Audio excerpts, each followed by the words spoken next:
નમસ્કાર, હું પ્રવીણ। આજનો મુદ્દો લક્ષ્યભેદમાં ખૂબ જ ગંભીર છે, પ્રજા સાથે જોડાયેલો છે સંસદમાં।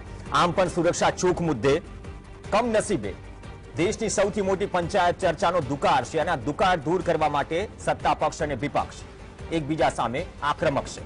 જવાબ જે મળી રહ્યા છે, જવાબ તેની જગ્યાએ છે, પણ જનતાના ટેક્સના પૈસે સંસદ ચાલે છે। નવી સંસદ તો બની, પરંતુ આ સંસદમાં ચર્ચા કેટલી થાય છે?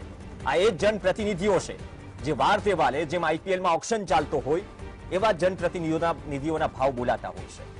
તમે કહો છો કે આમ ચર્ચા કેમ કરી રહ્યા છો? સંસદમાં ઘણા બધા સાંસદો સસ્પેન્ડ થયા, એ મુદ્દો ચાલી જ રહ્યો છે। બીજી તરફ આઈપીએલનું ઓક્શન છે, મિની ઓક્શન, તમામ રેકોર્ડ આઈપીએલની હરાજીમાં તૂટી ગયા। મિચેલ સ્ટાર્ક ઓસ્ટ્રેલિયન ટીમના ફાસ્ટ બોલર 24.75 કરોડની બોલી લાગી, ખરીદાયા। તમે કહો છો ઓક્શનની કેમ વાત કરો છો? ગુજરાત પર આવીએ। વધુ એક ધારાસભ્ય, કોંગ્રેસના ધારાસભ્ય ચિરાગ પટેલ ખંભાતના રાજીનામું આપે છે। 5 વર્ષ પ્રજાએ જે ચિહ્ન અને જે ચહેરા કે જે નામ પર મત આપ્યો કે તમે અમારા જનપ્રતિનિધિ છો, ગાંધીનગર સાહેબ જાઓ તો વિધાનસભામાં અમારા પ્રશ્નો, અમારા વિસ્તારના પ્રશ્નો ઉઠાવજો, પણ કમનસીબે ગાંધીનગરમાં પણ વિધાનસભામાં એ ચાહે કેગનો રિપોર્ટ હોય, એ સત્તા પક્ષ હોય કે વિપક્ષ હોય, આ બંને ચર્ચા કરવામાં કેટલો રસ દાખવે છે। કેગનો રિપોર્ટ જ છેલ્લા દિવસે મુકાય છે। કોંગ્રેસના ધારાસભ્ય રાજીનામું આપે છે, પોતાનું કારણ પણ રજૂ કરે છે અને ભાજપ કોંગ્રેસ ફરીથી આમને સામને થઈ જાય છે। અમિત ચાવડા કહે છે કે ભલે અમારી સંખ્યા ઓછી છે પણ સકારાત્મક રીતે લડી રહ્યા છે। ઋત્વિજ પટેલ ભાજપના પ્રવક્તા કહે છે કે કોંગ્રેસ ખતમ થઈ રહી છે। દેશની રાજનીતિમાં હવે કોંગ્રેસનો સફાયો મતલબ કે નિશ્ચિત છે ને લોકોને મોદીજીની ગેરંટી પર વિશ્વાસ છે। પણ અહીંયા એ પણ છે કે દરેક પક્ષ ગેરંટી આપે છે, દરેક પક્ષ, ભાજપ, કોંગ્રેસ, આમ આદમી પાર્ટી, પણ નેતાની કોઈ ગેરંટી નથી। કદાચ અમુક ભાવ પણ સંભળાશે, લોકમુખે ઘણી બધી ચર્ચા છે કે પેટ કમિન્સ અને મિચેલ સ્ટાર્ક આટલામાં ખરીદાયા તો ધારાસભ્ય પર કેટલી બોલી લાગશે એ ખરીદનાર જાણે અને જેને કિંમત મળી છે એ જાણે। પણ આ તમામ વચ્ચે જે ગુલબાંગો અને ઢોલ પીટાય છે, મૂલ્યોની મયત નીકળી રહી છે, જે લોકશાહીમાં આપણે લોકસેવકનો ટેગ આપીએ છીએ। અને નવું નથી ગુજરાતની જનતા માટે, આદત પડી ગઈ છે, પણ જનતા બહાર નહીં આવે। મોંઘવારી છે, પોતાના મુદ્દાઓ છે, એજ્યુકેશન ફી છે, એજ્યુકેશન ફીમાં પણ પ્રાઇવેટાઇઝેશન, મન ફાવે એટલી ફી વસૂલો, એફઆરસી બને છતાં પણ દાદાગીરી યથાવત। આ બધા પ્રશ્નોમાં કોને સવાલ પૂછવાનો સમય છે કે પોતાના પક્ષના જે ધારાસભ્ય છે જેને મત આપ્યો છે એ પક્ષ છોડીને જાય છે? શું આ પ્રજાદ્રોહ છે? આ પ્રજા પર છોડીએ છે। જો પ્રજાને સવાલ કરવાની આદત હોય લોકશાહીમાં, આમ પણ વિપક્ષ તરીકે દેશમાં એવું લાગે છે કે પ્રજા જ બચી છે। થોડું હાર્ડકોર સ્ટેટમેન્ટ છે, પણ જે પરિસ્થિતિ છે એ તમારી સામે છે। આપણી સાથે આજ મુદ્દે ચર્ચા કરવા માટે ડોક્ટર રાજેશ ઠાકર જોડાશે। રાજેશ ઠાકર આપણી સાથે જોડાશે ટૂંક સમયમાં। અમિત નાયક જોડાશે, કિંજલબેન આપણી સાથે જોડાશે રાજકીય વિશ્લેષક તરીકે। બે રાજકીય વિશ્લેષક છે, કોંગ્રેસ છે અને વચ્ચે તમે કહેશો કે ભાજપ ક્યાં છે? ભાજપ ગેરહાજર। 156 સીટ જીત્યા સત્તાધારી પક્ષ, જનતાએ જવાબદારી થોડી વધારી। અમે આ પ્રોગ્રામ માટે ઇન્વાઇટ કર્યા કે તમે આવો આ મંચ પર અને પોતાની વાત મૂકો, પણ આમંત્રણને માન નથી આપ્યું। હજુ અપેક્ષા રાખીએ છીએ કે ચાલુ ડિબેટે જો જોડાવું હોય તો જોડાઈ શકે છે, પણ પ્રજા પર પણ છોડીએ છીએ કે આટલા ગંભીર વિષય પર જો ચર્ચા થતી હોય તો સત્તા પક્ષના પ્રવક્તા જો ગેરહાજર હોય તો પછી વાતોની જગ્યામાં। ડોક્ટર અમિતભાઈ, આપથી શરૂઆત કરીએ। અમિત ચાવડા કહે છે સંખ્યાની દ્રષ્ટિએ ઓછા છે, સકારાત્મક રીતે લડી રહ્યા છે, પણ બીજો મુદ્દો એ પણ છે ને, ચાહે આમ આદમી પાર્ટીના વિસાવદરના ધારાસભ્ય હોય કે કોંગ્રેસના ધારાસભ્ય હોય, 77 માંથી 17 થયા, 17 માંથી 16 થયા। જનતા અલગ અલગ મુદ્દે પીસાઈ રહી છે। હવે માની લઈએ કે હવે ગુજરાતમાં જનતા જ વિપક્ષ તરીકે બચી છે। દેશ છે, લોકશાહી દેશમાં જનમત સરાખો પર હોય। હજુ 1 વર્ષ પહેલા જ ગુજરાત વિધાનસભાની ચૂંટણીઓ પતી છે। હું એ ચૂંટણીઓની વાત કરું અને જે આ ઘટનાક્રમ છેલ્લા 5-6 દિવસમાં બન્યો છે, વિપક્ષના અલગ અલગ બે પક્ષના ધારાસભ્યોને તોડીને ભારતીય જનતા પાર્ટીમાં જે સમાવેશ કરવા માટેની વાત છે। હજુ 1 વર્ષ પહેલા જ વિધાનસભાની ચૂંટણીઓમાં 156 જેટલી 156 એટલે કદાચ રેકોર્ડ બ્રેક સીટો ભારતીય જનતા પાર્ટીએ વિધાનસભામાં જીતી છે. એ બી એક જનમત હતો અને સામે બીજો જનમત એ પણ હતો કે એટલા ભારતીય જનતા પાર્ટીના એટલા વંટોળ વચ્ચે પણ અમુક એવા વિધાનસભા કાર્યક્ષેત્રો છે કે જ્યાં ત્યાંની જનતાએ ભારતીય જનતા પાર્ટી અને સરકારની એન્ટી ઇન્કમ્બન્સીને ધ્યાનમાં રાખીને 17 જેટલા કોંગ્રેસના ધારાસભ્યોને ચૂંટાઈને મોકલ્યા હતા. 5 થી 6 આમ આદમી પાર્ટીના ધારાસભ્યો ચૂંટાઈને આવે છે અને 3 થી 4 અપક્ષ ચૂંટાઈને આવે છે. આ બી એક જનમત છે એ એમના પોતપોતાના વિસ્તારનો. મારે ખાસ એ વાત દોરવી છે આપણે પ્રવીણભાઈ કે જ્યારે કોઈ મત વિસ્તારમાં ત્યાંના મતદારોએ કોંગ્રેસ પાર્ટીના ધારાસભ્ય આજે જે ગયા છે તો શું પોતાના નામ સાથે કોંગ્રેસના મેન્ડેટ પર ઇલેક્શન લડે છે. ચૂંટાઈને આવે છે ત્યાં તમામ પાર્ટીઓએ પોતપોતાના મેન્ડેટ પર ચૂંટણી લડ્યા હતા પણ ત્યાંની જનતાએ ભૂપત ભાયાણીને જે આમ આદમી પાર્ટીનું મેન્ડેટ હતું એના લડે. મારે ખાસ પ્રવીણભાઈ ધ્યાન એ દોરવું છે 156 જેટલી સીટો જીતી જાય, વિશ્વની મોટામાં મોટા પક્ષ હોવાની જે ડંફાસો ટોકે, બુથ સમિતિ, ફકરા સમિતિ, પેજ સમિતિ નામના સ્ટેટમેન્ટો વારે ઘડી મીડિયામાં ભાજપના પ્રવક્તા નથી, તમે તમારી સમિતિની વાત કરી શકો છો અમિતભાઈ. ભાજપના પ્રવક્તા હોત તો આ સવાલ ડંકાની ચોટ ઉપર હું કરી શક્યો હોત. હવે અહીંયા મેં એટલા માટે જ સવાલ કર્યો 77 માંથી હવે 17 માંથી 16 થયા. હવે શું સ્થિતિ બહુ કોમન આમ બની ગઈ છે કે હવે તમે કોંગ્રેસમાંથી કે વિપક્ષમાં કોઈ પણ પાર્ટીમાં ચૂંટાવ, બાદમાં ભાવ બોલાવવાની ચર્ચા થતી હોય અને પ્રજાદ્રોહની આપણે જે વાત કરીએ છીએ આમાં તો તકલીફ એ છે ને, ના તકલીફ એ છે તમે ગેરંટી આપો છો કોંગ્રેસ તરીકે, આમ આદમી પાર્ટી આપે છે, ભાજપ આપે છે, પણ નેતાની કોઈ ગેરંટી નથી. કાલ સવારે અહીંયા ડૂબકી મારીને ક્યાં નીકળશે, ચા પીતા પીતા 4 વાગે 8 વાગે આશાબેન સ્વર્ગસ્થ આપણે જાણીએ છીએ કે ઊંઝા. પ્રવીણભાઈ આખા ઘટનાક્રમ પાછળનો ડાયાગ્રામ સમજવો જરૂરી છે. પ્રવીણભાઈ હેલો, હા જી અવાજ આવી રહ્યો છે. આખા ઘટનાક્રમ પાછળનો ડાયાગ્રામ સમજવો બહુ જરૂરી છે. આપનો સવાલ બહુ સારો છે અને હું જવાબ આપવા બંધાયેલો છું. આ આખો ઘટનાક્રમ કેમ બને છે? છેલ્લા 28-30 વર્ષથી ગુજરાતમાં એક હતું ભારતીય જનતા પાર્ટીનું શાસન. એ શાસનના જે નેતૃત્વ છે ભારતીય જનતા પાર્ટીનું, એ શાસનમાં ચોક્કસ મીડિયાએ ક્યાંક અવાજ ઉઠાયેલો છે વિપક્ષ તરીકે, એમાં પણ વારંવાર અલગ અલગ પ્લેટફોર્મ પર આ વાત કરી છે. અનેક ઉદ્યોગપતિ મિત્રોને સસ્તા ભાવે જમીન આપી દેવી, ₹1 ટોકન પર જમીન આપી દેવી, ખેડૂતોનું ₹1 દેવું માફ ના કરવું, છતાં પણ આવી જે પોતાના વેપારી ઉદ્યોગપતિ મિત્રો છે એને હજારો સેક્ટર જમીનની લાણી કરવી અને એના ભ્રષ્ટાચારના પૈસાથી જે પૈસા ભેગા થયા છે એ ભ્રષ્ટાચારના પૈસાથી ભારતીય જનતા પાર્ટીએ એક ખરીદ વેચાણ સંઘ બનાવ્યો. આક્ષેપ ખરીદ વેચાણ સંઘના અમિતભાઈ વારથી વારે લાગતા રહે છે, પણ જરા કોંગ્રેસનું ફેક્ટ ફાઇન્ડિંગ કમિટીનો રિપોર્ટ પણ જોઈ લો સાહેબ. એક મિનિટ મારી વાત. કોંગ્રેસ 2022માં વિધાનસભા ચૂંટણી હારે છે. ફેક્ટ ફાઇન્ડિંગ કમિટીનો રિપોર્ટ જે આવે છે, જેની ચર્ચા બહુ ઓછી થાય છે, જે અહીંના પ્રભારી હતા એ પ્રભારી પર આટલા આક્ષેપ લાગે છે. તમારા પૂર્વ ધારાસભ્ય એમ કહે છે કે અહીંયા કોંગ્રેસને પૂરી કરીને ગયા, અમે રાજસ્થાનમાં એ પ્રભારીને હરાવવા જઈશું. તો આમના માટે કોંગ્રેસ પણ અંદર ખાને શું જવાબદાર નથી? તમારા પર બહુ મોટી જવાબદારી છે વિપક્ષ તરીકે ગુજરાતની જનતાની.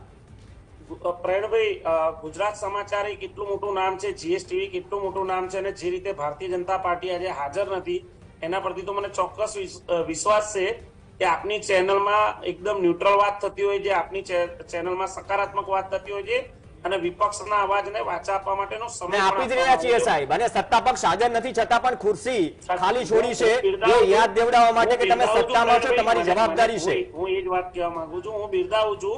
અને મને એ પણ ખબર છે પ્રવીણભાઈ, મને એ પણ ખબર છે કે આજે જે આટલી સીટોના બહુમતીના જોરે જે અહેસાસ ક્યાંક અમે ભોગવી રહ્યા છે, જે અનુભવ અમને થઈ રહ્યો છે એ ક્યાંક અમુક મીડિયા ચેનલ હાઉસને પણ થઈ રહ્યો છે.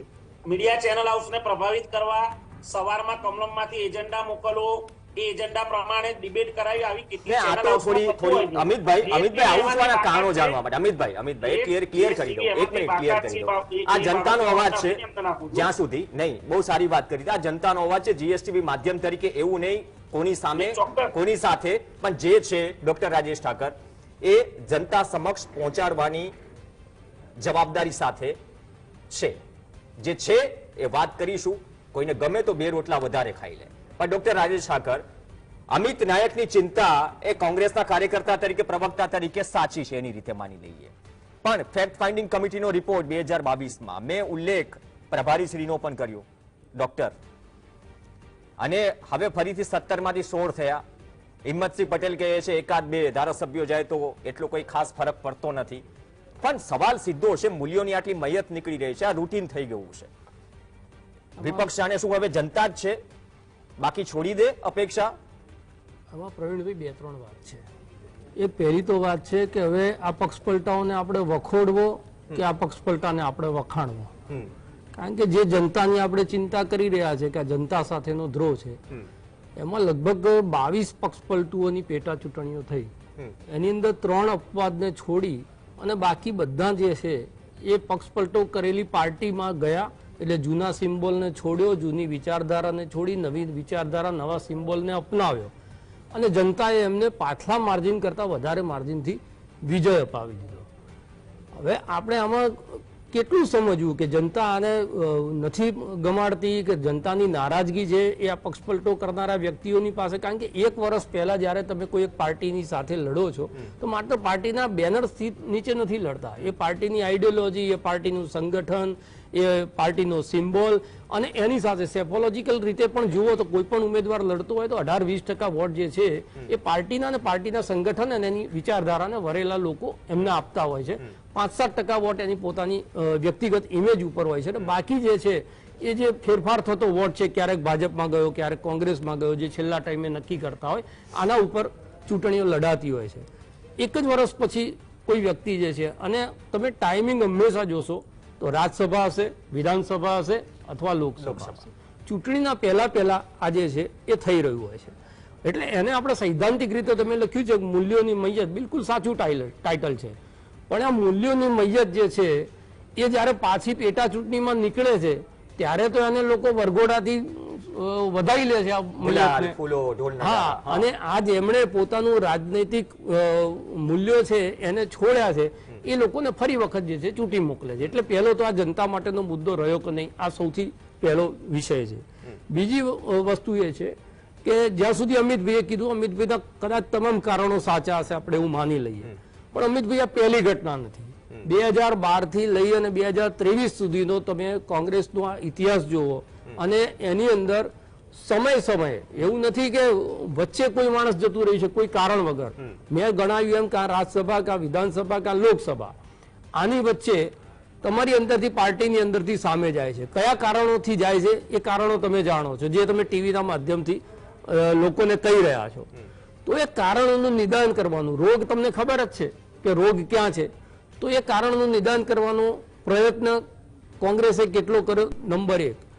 નંબર 2, તમને ખબર જ છે કે એક એવી પાર્ટીની સાથે તમે લડી રહ્યા છો કે જેની પાસે સંસાધન છે, તંત્ર છે, એમની પાસે જે છે આપવા માટેની બહુ ઘણી બધી વસ્તુઓ છે, અને એ ગમે ત્યારે તમારા કિનારે બેઠેલા જે લોકો છે એ એમને પોતાના પક્ષે કરી લઈ અને એમનું જે લક્ષ્ય છે એ પૂરું કરી લેવાના છે. તો તમે એવા લોકોનું કેમ ચયન નથી કરતા સંગઠનની અંદરથી કે જે લોકો બિલકુલ માથે કફન બાંધીને ખપી જવા સુધીની તૈયારી સાથે કોંગ્રેસની અંદર કામ કરતા હોય, સત્તા હોય કે સત્તા ના હોય, સત્તા જ જેમનો પ્રાણવાયુ હોય, એવા લોકોને પહેલા તો ટિકિટ કેવી રીતે મળે છે? એટલે તમારી જે ચયન પદ્ધતિ છે, તમે જે ફેક્ટ ફાઇન્ડિંગ કમિટીની વાત કરી, હું એના ઉપર જઈ રહ્યો છું. તો તમારી જે કમિટી છે, તમારા જ સંગઠનના ઘણા બધા લોકોએ જાહેરમાં કેટલી બધી ત્રુટીઓની વાત કરી છે. હવે ત્રુટીઓ ઉપર તમે કેટલું કામ કર્યું અને કામ કર્યાની અસરો ક્યાં ધીરે ધીરે થવા માંડી, આ પણ જે છે કોંગ્રેસે વિચારવું પડશે. બીજી વસ્તુ એ છે કે ભારતીય જનતા પાર્ટીને એક કોન્ફિડન્સ છે 2 પાછળના રિઝલ્ટથી કે 26 સીટની અંદર બહુ આગુ પાછું થવાનું નથી.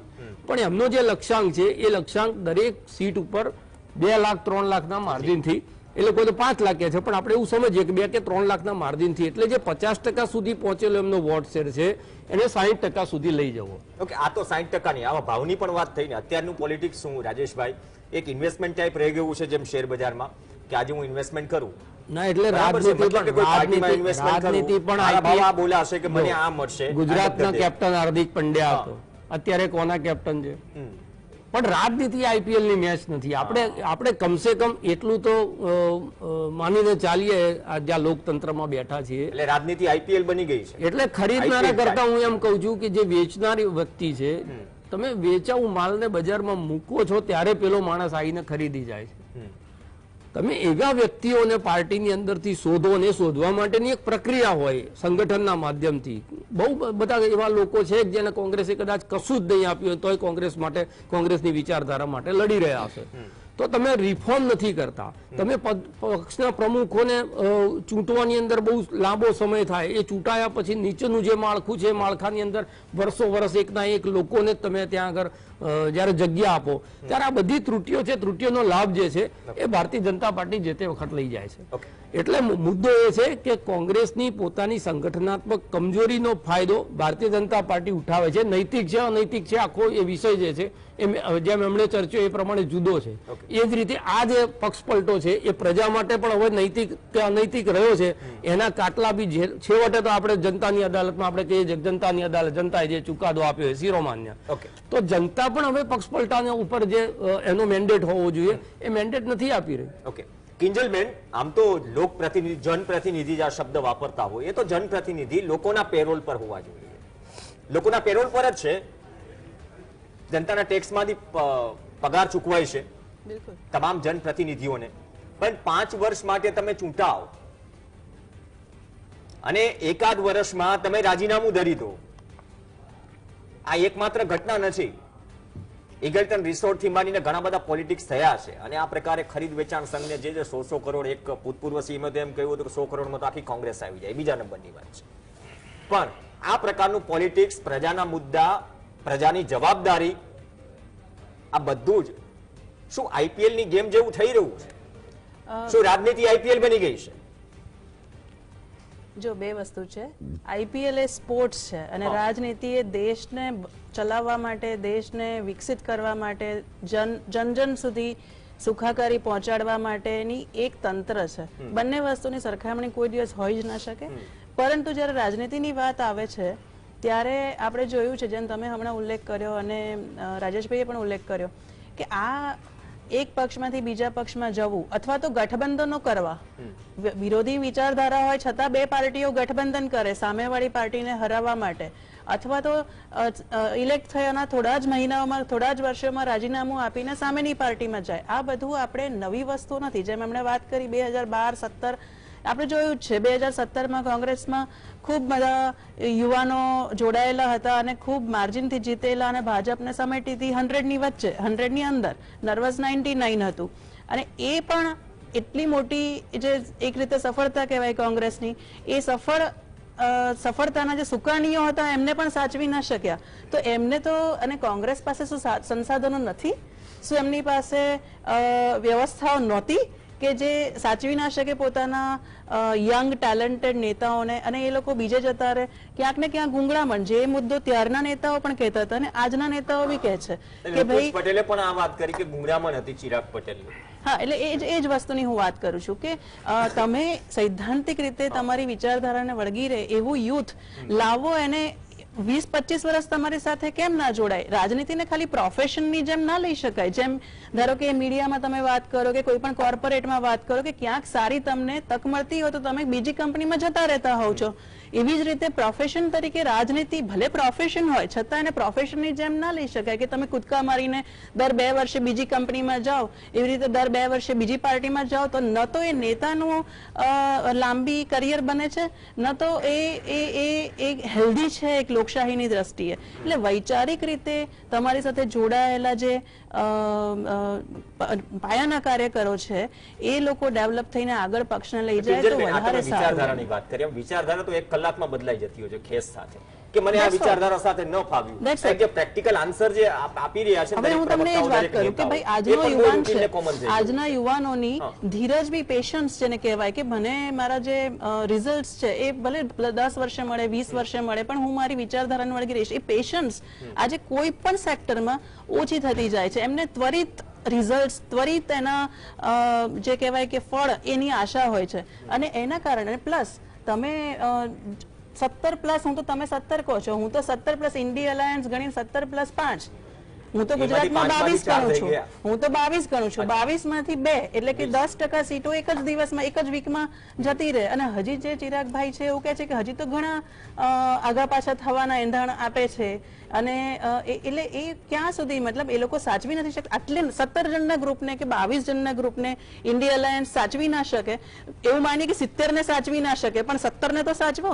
એટલે એ એવી વસ્તુ તો પછી આપણે ભાજપને કેવી રીતે આમાં દોષ અપાય કે કેવી રીતે એની ઉપર એ કરાય કે આ તો તમે પોતાના કાર્યકર્તાને સાચવી નથી શકતા ને, તો જીતેલો કાર્યકર્તા, જીતેલો એમએલએ છે એને જ તમે ગુંગળામણ અનુભવો. તો હારેલો જે હશે ક્યાંકથી, કારણ કે 182 માંથી 17 જ જીત્યા, તો બાકીના જે છે 250 જે બાકીના છે, જે હારેલા છે 160 જેવા, એની ઉપર 160 ઉપરના, એમને કેવી ગુંગળામણ થઈ છે કે હારેલા છે ને કોઈ પૂછનારે નથી. તો એ કાર્યકર્તાને સાચવવા કેવી રીતે? રઘુ શર્મા અને સંદર્ભીને જે કહેવાનું હતું કહી દીધું મીડિયા સ્ટેટમેન્ટમાં. એટલે એ કાર્યકર્તાઓને એનું મનોબળ વધારવું કેવી રીતે, એમ કહે છે કોંગ્રેસમાં આંતરિક લોકશાહી બહુ છે, દરેક પક્ષમાં હોવી જોઈએ, પણ તેના કારણે વિપક્ષ તરીકે જે પાર્ટીથી અપેક્ષા છે એ તૂટી રહી હોય સંખ્યાની બાબતમાં, અને છતાં પણ વિપક્ષ કહે કે અમે નંબર્સ પર નહીં જઈશું. નંબર્સ તો 77 પણ હતા, 77 માંથી 17 થયા.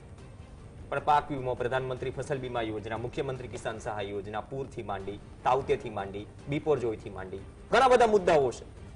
પહોંચ્યું, પણ કેટલું પહોંચ્યું? આ સવાલ કેટલા ધારાસભ્યો સત્તા પક્ષ અને વિપક્ષના વિધાનસભામાં કરે છે, એ પણ એક સવાલ છે. આ સવાલનો જવાબ જનતા માંગે તો વધારે બેટર. એક બ્રેક માટે રોકાઈશું. બ્રેક બાદ જે સંકેત મળી રહ્યા છે કે લોકસભા આવી રહી છે, આ તો એક શરૂઆત છે. 2 પાર્ટીમાંથી 2 ગયા, હજુ આનું રિપીટેશન થશે કે નહીં? બ્રેક બાદ ચર્ચા યથાવત.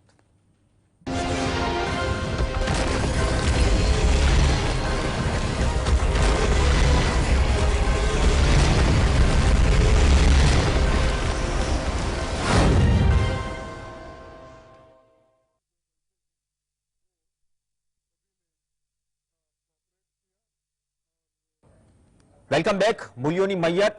કોંગ્રેસના વધુ એક ધારાસભ્ય ખંભાતના ચિરાગ પટેલ રાજીનામું આપે છે. ચર્ચા આગળ વધારીએ. ડોક્ટર અમિત નાયક આપણી સાથે છે. અમિતભાઈ, આ પેટર્ન અગાઉ પણ હતી અને આ જ પ્રકારના નિવેદન કોંગ્રેસના અગાઉ પણ હતા, એમાં પણ રિપીટેશન થઈ રહ્યું છે. અને આ રિપીટેશન સાથે સાથે જે હિંમતસિંહ પટેલ એમ કહે કે 1-2 ધારાસભ્યો જાય તો કોઈ ફરક નથી પડતો, તો હવે સ્ટ્રિક્ટલી પ્રજા માટે કોંગ્રેસનો શું મેસેજ છે, જેમના માટે તમે વિપક્ષ તરીકે લડો છો આટલા બધા મુદ્દાઓ વચ્ચે? અપેક્ષા શું રાખે કોંગ્રેસ પાસેથી? પ્રવીણભાઈ, પહેલા તો મારી રિક્વેસ્ટ છે, હું ઓનલાઈન જોડાયો છું જી. મને વચ્ચે આપ પૂછશો તો મને ખ્યાલ નહીં આવે, એટલે મારી વાત પૂરી થાય પછી આપણને કોઈ પણ પ્રશ્ન ના, કદાચ અવાજ ન પહોંચે તો મને ઈશારો કરી દેજો, હું રિપીટ કરી દઈશ સવાલ. Don't worry sir. Sir Pravinbhai, ખાસ કરીને તો જે હિંમતસિંહ ભાઈએ વાત કરી એ વાતને હું પણ આગળ વધારું છું કે ભાઈ તમે 28, 30 વર્ષ કરતા વધારે સમયથી જ્યારે ગુજરાતમાં કોંગ્રેસ પાર્ટી સત્તાથી દૂર હોય અને એવો પક્ષ સતત 28 વર્ષથી સત્તામાં બેઠો હોય, ભારતીય જનતા પાર્ટી જેવો પક્ષ જે પૂર્ણ બહુમતી ધરાવે છે, એ બહુમતીના જોરે તમામ સંસ્થા ઉપર કબજો કરવો, સરકારી તંત્રનો દુરુપયોગ કરવો, ઉદ્યોગપતિઓને મફતની જમીનોની લાગણી કરવી, તેમના દીવામાં કરવા, તેમને અનુકૂળ એ રીતે ધંધા રોજગારમાં, ડેવલપમેન્ટમાં સરકારની જે સરકારનો હસ્તક્ષેપ હોય છે, આ રીતનું વાતાવરણ ભારતીય જનતા પાર્ટીના સત્તાના શાસનમાં આવ્યા પહેલા ક્યારેય આ પ્રકારનું વાતાવરણ નતું. બીજી બાબત, જે તમે આક્ષેપ કરો છો કે કોંગ્રેસમાં જ્યારે કોઈ પણ જાય છે ત્યારે જે જૂની વાત હતી નહીં, આક્ષેપ ન કહેવાય સાહેબ, આ સવાલ છે. તમે મને અલગ નિવેદન કરી બતાવો. પણ આ બધા સવાલો સવાલ છે. પ્રવીણભાઈ, મારી વાત તો સાંભળો. હું એ જ કહું છું, ગુંગળામણમાં શું કારણો હતા, કોંગ્રેસે મનાવવાનો પ્રયત્ન કર્યો. આગેવાનો, રાજકીય વિશ્લેષકો, અત્યારે જે પણ ચેનલ મીડિયા હાઉસ અત્યારે વિપક્ષને દોષ દે છે, કોંગ્રેસને દોષ દે છે. 2014 પહેલા જયારે કોંગ્રેસ સત્તામાંથી ત્યારે પણ કોંગ્રેસને સવાલ કરવામાં આવતા હતા, અને આજે જયારે કોંગ્રેસ વિપક્ષમાં છે, દેશમાં બેરોજગારી કેમ છે તો એના માટેના સવાલ કોંગ્રેસને કરવાના, દેશમાં પેટ્રોલ ડીઝલ આટલું મોંઘું કેમ થયું છે તો એનો સવાલ કોંગ્રેસને કરવાનો, ગેસનો સિલિન્ડર ગુજરાતમાં 156 સીટ આપ્યા બાદ ગુજરાતમાં ગૃહિણીઓનો ગેસનો સિલિન્ડર 1100 રૂપિયામાં મળે છે, અને એ જ બાજુના રાજસ્થાનમાં ભારતીય જનતા પાર્ટી જ્યારે જીતે છે ત્યારે એ જ ગેસનો સિલિન્ડર રાજસ્થાનની ગૃહિણીઓનો 550 રૂપિયામાં આપે છે. આ સવાલનો જવાબ પણ શું ભારતીય જનતા પાર્ટી સત્તામાં આવ્યા છે એને પૂછવાનો કે વિપક્ષ તરીકે કોંગ્રેસને પૂછવાનું? નહીં, હું આવા વિપક્ષ અનેક સવાલ છે.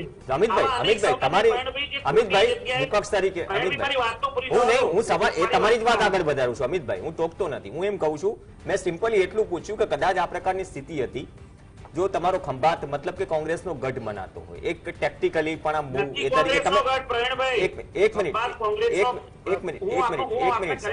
એક મિનિટ સવાલ તો મને પૂરો કરવા દો, પછી જવાબ આપશો. પ્રેમથી સવાલ કરી રહ્યો છું. આપ પૂછી લો. હું એમ કહી રહ્યો છું, કદાચ આ પ્રકારની સ્થિતિ અંદર ગુંગળામણ કે જે પણ સમાચારો મળી રહ્યા છે, શું પ્રદેશ અધ્યક્ષ કે પ્રમુખ સુધી આ વાત પહોંચી હતી? શું તકલીફ હતી વિપક્ષના એક ધારાસભ્યને, અથવા તો કોઈ મનામણામાં કોઈ પ્રયાસ થયા હતા? આ કોઈ પ્રકારની સ્થિતિ કે પિક્ચર હતું ખરા આજની આ ઘટના પહેલા? પ્રવીણભાઈ, બધા સવાલના જવાબ આપના આવી જશે મારી 2.5 થી 3 મિનિટમાં. ખાલી મને વચ્ચે ટોકતા નહીં. હું આપને ભૂતકાળના આંકડા સાથે કહું, કોઈ તકલીફ નથી. કોઈ પ્રદેશ પ્રમુખ સુધી વાત કરી, અરે ભાઈ 17 પૂરા વિપક્ષનું સંખ્યાબળ પણ તમે ધરાવતા નથી. એટલી સીટો જ્યારે કોંગ્રેસના ભાગે આવી હોય એનો સ્પષ્ટ એનો મતલબ સ્પષ્ટ છે કે તમારી જોડે કોઈ મંત્રી પદ નથી આપવા માટે, તમારી જોડે કોઈ પણ પ્રકારની સાયરન વાળી ગાડી કે કોઈ પણ સરકારી આવાસ બંગલો છે નહીં, તમારી જોડે કેબિનેટનું પદ નથી, તમારી પક્ષ તરફથી તમારા ચૂંટાયેલા ધારાસભ્યોને આપવા માટે તમારી જોડે જનમત સિવાય કઈ નથી. આ બાબત બહુ સ્પષ્ટ હતી ડિસેમ્બર 2022 ના પરિણામો બાદ. એની પહેલાના પરિણામના આંકડા પર કહું, હાર્દિક પટેલ, અલ્પેશ ઠાકોર, જે યુવાનો, પેલા બેને હમણાં રાજકીય વિશ્લેષક તરીકે કીધું કે ભારતીય જનતા પાર્ટીને તો કોઈ સવાલ જ ના કરવામાં આવે, ભારતીય જનતા પાર્ટીનો તો આમાં દોષ જ નથી, ભારતીય જનતા પાર્ટી તો સોનેથી મળેલી છે. પણ એ રાજકીય વિશ્લેષક બેને ભૂલી જાય છે કે જે યુવાનોને તક આપવાની વાત કરે છે, યુવાનોને કયા હોદ્દા પર કોંગ્રેસ પાર્ટીએ બિરાજ્યા હતા?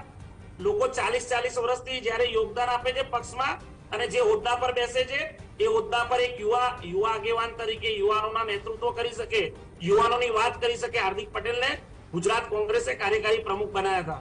અલ્પેશ ઠાકોરને કોંગ્રેસ પાર્ટીએ ઓબીસી નો એક ચહેરો બનાવ્યો હતો અને ઓબીસી સમાજ તરફથી અલ્પેશ ઠાકોરને તક આપી હતી વિધાનસભામાં જવાની. હું આ આંકડાકીય માહિતી એટલે આપું છું પ્રવીણભાઈ, કોંગ્રેસ પાર્ટીએ એક કોંગ્રેસ પક્ષ તરીકે, રાજકીય પક્ષ તરીકે ક્યાંય કોઈ ચૂક નથી કરી, યુવાનોને તક આપી છે. ચૂક ક્યાં થઈ છે? ચૂક ક્યાં થઈ છે? જવાબ આપી દો ને, આગળ વધું. હું આ બધી જ વસ્તુઓ કેમ કે ભૂતકાળ થોડો વાગોડી હશે. હાર્દિક પટેલ કોંગ્રેસ પર બરાબર પકડીને ગયા, એમને ધારાસભ્ય બનવું હતું, ધારાસભ્યથી આગળ મંત્રી બનવું હતું. અલ્પેશ ઠાકોરને લીલી કે લાલ પેનથી સહી કરવી હતી, મીડિયામાં આવેલું છે, અલગ પેનથી સહી કરવી હતી, એમને વાદળી પેન ફાવતી નથી. ના, એમાં એક વખત બાય ઇલેક્શન હાર્યા પણ ખરા, એને ડબલ સી ઝાલા. વ્યક્તિગત લોભ લાલસામાં આવીને આ તમામ લોકો કોંગ્રેસ પાર્ટી, મતલબ કે આ સ્થિતિ છે ને અમિતભાઈ, આ સવાલ આગળ તમારું એવું કેવું છે વ્યક્તિગત લોભ લાલચમાં, અમિતભાઈ વ્યક્તિગત લોભ લાલચના કારણે ધારાસભ્યો જઈ રહ્યા છે, આ તમારો જવાબ છે.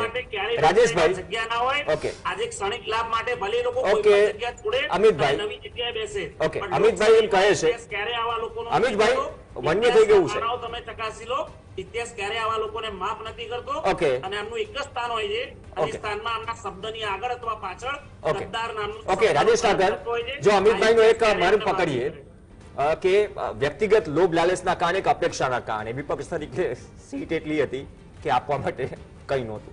77 હતી ત્યારે પણ હતું કે નહીં એ ખબર નથી, જનતા પર છોડીએ છીએ. પણ આ એ વિપક્ષ છે, એ પાર્ટી હોવાનો દાવો કરે છે. હું કોઈ કોંગ્રેસને, કેમ કે કોંગ્રેસ જેટલી મજબૂતાઈથી આઝાદી પહેલા આઝાદીની લડતમાં જે યોગદાન રહેવું છે, કે જે ચર્ચાઓ થતી હોય કે જમીની સ્તરની વિચારધારાથી જોડાયેલા લોકો એક પછી એક આવે, પણ શું એ કેડરની સમસ્યા છે કે વર્તમાન પોલિટિક્સમાં ખરેખર દશકો કે સમય ચાલી રહ્યો છે? ગુજરાતમાં તો 3 દશકા થઈ જશે.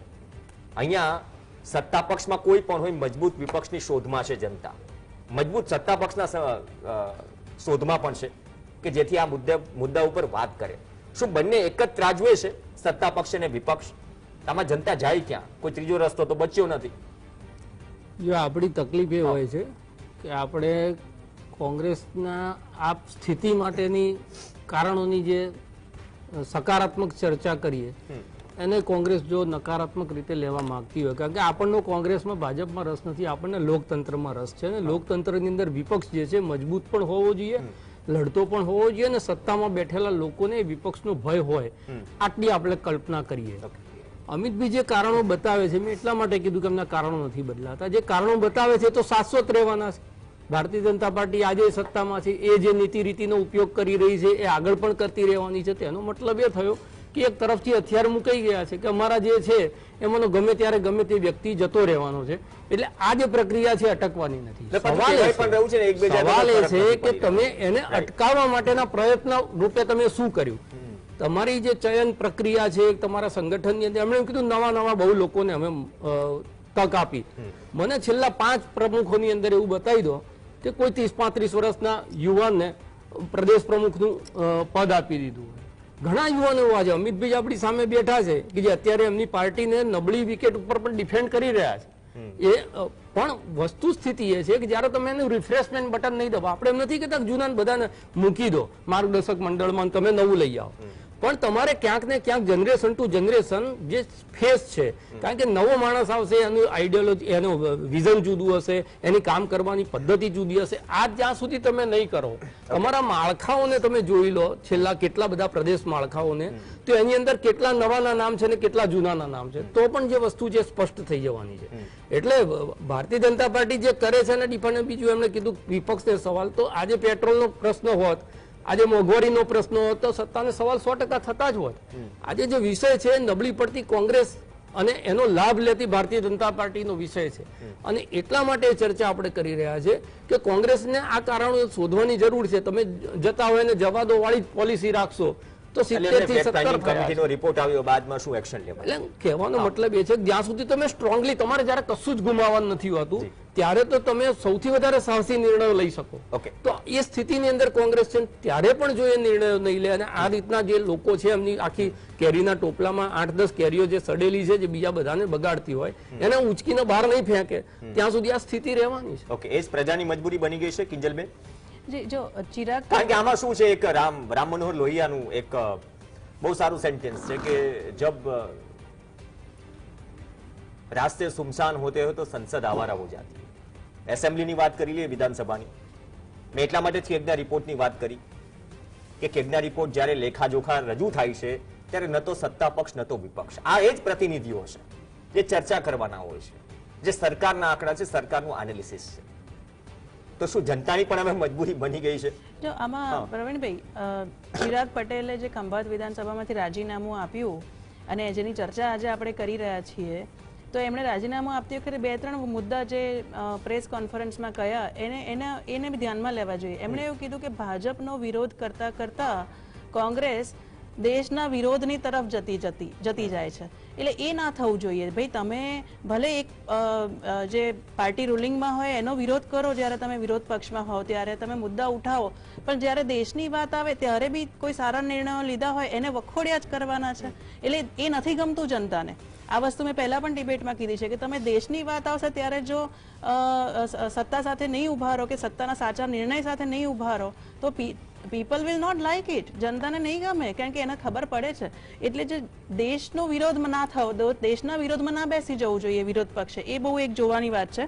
અને બીજું એ કહે છે કે કોંગ્રેસ ઝીરો થશે, બીજા મારી પાછળ બીજા લોકો બી ગુંગળામણ અનુભવતા પાછા જઈ રહ્યા છે. હવે કેટલા જશે તો આવનારા સમયમાં ખબર પડશે. પણ જો આ માહોલ હોય તો કયા ટાઈપની ગુંગળામણ? શું એવી ગુંગળામણ કે ઉપરાષ્ટ્રપતિની સડકો ઉપર ઇન્ડિયા અલાયન્સનો એક નેતા મિમિક્રી કરે અને કોંગ્રેસના જે બહુ મોટા ગજના નેતા છે એ એનો વિડીયો ઉતારે અને હસતા હસતા વિડીયો ઉતારે, એ મિમિક્રી કરનારને રોકવાના બદલે એનો વિડીયો ઉતારે, એ જગ્યાએથી એને રોકીને જતા રહેવાના બદલે ત્યાં એન્જોય કરે, તો આ વસ્તુની પક્ષના બીજા વફાદાર જે સૈનિકો હશે કોંગ્રેસના, એ લોકોને આની ગુંગળામણ થાય છે. લોકોને શું આ નથી ગમતું? કિંજલબેન, ગુંગળામણ એકના એક મુદ્દા ઉપાડીને આવે છે. હું જનતાના મુદ્દા ગુંગળાઈ જાય છે. Yes, final answer Amitbhai. કેમ કે તકલીફ છે, બિદુડીના કેસમાં પણ એવું જ થયું હતું. ઘણા નેતાઓ પાછળ હસતા હતા, એટલે બધા એક જ ત્રાજવે જોખાઈ જાય છે કે સંસદમાં કેવી ભાષાનો ઉપયોગ થાય છે, કોની કેટલી મિમિક્રી થાય છે, આપણે સદનની દરેક પક્ષો કેટલી ગરિમા જાળવીએ છીએ, એ પણ એક સવાલ છે. પ્રવીણભાઈ, ચિરાગભાઈની વાત કરું કે જે પણ કોંગ્રેસ પાર્ટી છોડતું હોય, આખી દુનિયાને ખબર છે, કમલમમાંથી લખાઈને સ્ક્રિપ્ટ આવે છે, એ સ્ક્રિપ્ટ પ્રમાણે એક પઢાયેલો પોપટ હોય જેને ફિક્સ કરેલા શબ્દો જે સ્ક્રિપ્ટ પ્રમાણે બોલવાના હોય એ પ્રકારે જ બોલે. હાર્દિક પટેલ હોય, અલ્પેશ ઠાકોર હોય અચ્છા. કે આજે ચિરાગ પટેલ છે, જગ જાહેર વસ્તુ છે, આમાં કોઈ નવાઈની વસ્તુ નથી. અચ્છા. પણ મેં આપને પહેલા કીધું તો આ રોકવા માટે શું કરશો વિપક્ષ તરીકે? શું કહો છો? આ રોકવા માટે શું કરશો? કે પછી હિંમતસિંહનું સ્ટેટમેન્ટ લઈએ કે એક બે જાય તો કોઈ ફરક નથી પડતો? હું એના પર જ આવું છું પ્રવીણભાઈ. જ્યારે રાજકીય વિશ્લેષક તરીકે બેઠેલા મહાનુભાવો બેને વાત કરી કે ભાઈ જ્યારે વિપક્ષમાં બેઠા હોય ત્યારે તમે સરકારનો વિરોધ કરો એનો વાંધો નહીં, જી. પણ સરકારનો વિરોધ કરતા કરતા તમે દેશનો વિરોધ કરવા લાગો કે દેશભક્તિનો વિરોધ. શું અમુક ચોક્કસ સવાલ હોય જે સવાલોના જવાબ ના મળ્યા હોય એ સવાલ કરો. વિપક્ષમાં બેઠા બેઠા સત્તા પક્ષને સવાલ કરો એ ગુનો છે. પુલવામામાં આરડીએક્સ ક્યાંથી આવ્યું એનો જવાબ આજ સુધી નથી મળ્યો. આજે પુલવામામાં જે આપણા સૈનિકો શહીદ થઈ ગયા એના નામે કોઈએ વોટ મૂક્યા છે, બેને સવાલ કરવો જોઈએ રાજકીય વિશ્લેષક તરીકે, તો એવો કરવો જોઈએ. અને તમે ડિબેટની શરૂઆતમાં એવી કીધી કે આજે ભાજપ તરફથી કોઈ હાજર નથી.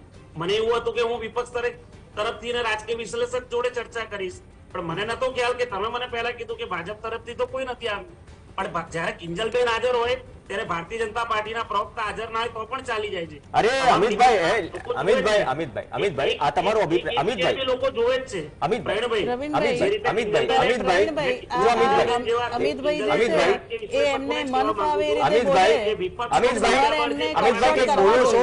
સાંભળવાની સ્પેસ રાખો. જ્યારે વિપક્ષને કરશો ત્યારે એ પણ આખી દુનિયા ઓકે, તમે વિપક્ષને સવાલ કરવાની વાત કરો છો. આ મંચ છે ને, આ મંચ કદાચ મુદ્દાઓની બાબતમાં કોઈની સારાબારી સહમતિ અસહમતિ હોઈ શકે. અમિતભાઈ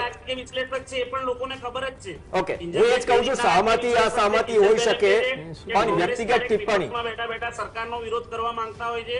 સરકારનો વિરોધ કરતા કરતા ક્યારેક દેશનો વિરોધ કરે છે. તો હું કહેવા માંગુ છું કિંચલબેનને કે આંકડા સાથે ગણાવો કયો વિરોધ કર્યો. મારો નથી આ પ્રશ્ન, ચિરાગભાઈએ કીધેલી વાત છે. ચિરાગભાઈએ કીધેલી વાતને મુલવીએ છીએ. મેં તમને કઈ નથી કીધું. આપણે ચિરાગભાઈના કારણો ઉપર આપણે ડિસ્કશન કરીએ છીએ. અમિતભાઈ એ સવાલ આ મંચ પરથી 1001 વખત પૂછાઈ ગયો. પદ પર બેઠા હોવા છતાં અમિતભાઈ ચિરાગભાઈ પટેલ જે પૂર્વ કોંગ્રેસના ધારાસભ્ય છે, એમને જે સ્ટેટમેન્ટ આપ્યું એટલીસ્ટ પૂરું વાંચી કે સાંભળી લેજો મહેરબાની કરી. અને જે વસ્તુઓ કીધી છે અથવા એ વસ્તુઓ અટકે અથવા તો પ્રજાદ્રોહની વાત કરીએ છીએ, પ્રજાનો શું આમાં ગુનો? આ પ્રજાના ટેક્સના પૈસા જ ફરીથી ચૂંટણી થશે. એમનો સીધો સવાલ છે. એક રાજકીય વિશ્લેષક તરીકે આવા હજારો સવાલ છે. કિંજલબેને ક્યારે અરે સાહેબ, તમે ઇન્ટરનલી કેમ ડિબેટ કરો છો? અમિતભાઈ સવાલો એમના વિપક્ષ માટે જ હોય છે. અમિતભાઈ સહમતિ અસહમતિ હોઈ શકે. એક મિનિટ બહુ ક્લિયર કરી દઉં. સહમતિ અસહમતિ હોઈ શકે, પણ આ મંચ પરથી Amitbhai last and final warning please. Amitbhai last and final warning. રાજકીય વિશ્લેષક તરીકે જે અમિતભાઈનું માઇક ડાઉન કરો. ઓકે અમિતભાઈ, પર્સનલી વ્યક્તિગત રીતે તમે આટલા સિનિયર પ્રવક્તા છો, આ મંચ ઉપરથી કદાચ સહમતિ અસહમતિ હોઈ શકે. Amitbhai let me speak. Amitbhai anchor બેઠા છે, પ્લીઝ. આકલન કર્યું હોય અને હું નામ સાથે જ્યારે વ્યક્તિગત ઓકે, ના વ્યક્તિગત ના હોઈ શકે આ મંચ ઉપરથી. પ્લીઝ માઇક ડાઉન કરો મહેરબાની કરી. પ્લીઝ અમિતભાઈ, વ્યક્તિગત આંકલન, વ્યક્તિગત સહમતિ અસહમતિ હોઈ શકે, પણ તમારા જેવા સિનિયર પ્રવક્તાઓથી કદાચ અમને પણ એટલી અપેક્ષા હોય કે થોડું વ્યક્તિગત ન થાય. પણ જે કારણો છે, કારણોની ચર્ચા અથવા તો આત્મમંથન વિપક્ષ તરીકે કોંગ્રેસે પણ કરવાની જરૂર છે, સત્તા પક્ષ તરીકે ભાજપે પણ કરવાની જરૂર છે. જો અમુક મુદ્દા હોય અને મુદ્દા અનુસાર જો ડિલિવર ન થતું હોય, અને જનતાએ પણ કરવાની જરૂર છે. જનતાએ પ્રતિનિધિ મોકલ્યા છે. જનતા વિસ્તારમાં આવે તો પૂછે કે આ સવાલ પૂછ્યો કે નહીં. ઓનલાઈન ઈ વિધાનસભાનો જમાનો છે. સવાલ તમારા વિસ્તારનો કયા ધારાસભ્ય કયા પૂછે છે ઓનલાઈન અવેલેબલ છે. ટ્રેનિંગ પણ થઈ ગઈ છે. અપેક્ષા રાખીએ કે તમામ પરિસ્થિતિમાં અમિતભાઈ એટલીસ્ટ વિપક્ષ તરીકે કોંગ્રેસ એ કારણો શોધે કે કોંગ્રેસમાંથી લોન્ચિંગ પેડ તરીકે ઉપયોગ કરીને મંત્રી કે ગમે તે તમે જે વ્યક્તિ લાલચુની વાત કરી કેમ જઈ રહ્યા છે, અથવા તો પ્રજાના મુદ્દે હજુ કઈ રીતે વિપક્ષ મજબૂત થઈ શકે. અને અહીંયા મંચ પર બેઠેલા રાજકીય વિશ્લેષક હોય, સત્તા પક્ષ હોય કે વિપક્ષ હોય, પોતાનો ઓપિનિયન મૂકવાનો હક છે, અધિકાર છે. સહમતિ અસહમતિ હોઈ શકે, પણ વ્યક્તિગત બાયસનેસ કોઈ દિવસ ન હોઈ શકે. આ ડિબેટના અંતમાં ફરીથી એક વખત રિપીટ કરી દઉં, સત્તા પક્ષ ભાજપમાંથી કોઈ પ્રતિનિધિ નથી. અમે આમંત્રણ આપ્યું હતું વધુ એક એવી ડિબેટ કે આટલા સંવેદનશીલ મુદ્દા પર સત્તા પક્ષની ગેરહાજરી લોકશાહીમાં કાળી ટીલી સમાન છે કે નહીં, પ્રજા પર છોડીએ છીએ. જે પ્રજા જનપ્રતિનિધિઓ ચૂંટે છે. તમામનો આભાર. નમસ્કાર.